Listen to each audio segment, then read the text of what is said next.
বাইরে চিনি না, নিশ্চয়ই কাজ করার সময় আরো চিনতে পারবো। এটা কেমন হবে, দর্শক কিভাবে নিবে, কেমন পছন্দ করবে? আমি আসলে সবার সঙ্গে কাজ করেছি সোফার, তো ওনার সঙ্গেও হয়তো বা অডিয়েন্স আমাকে পছন্দ করে। Thank you so much.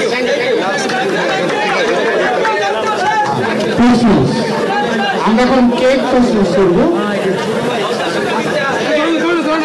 আসছেন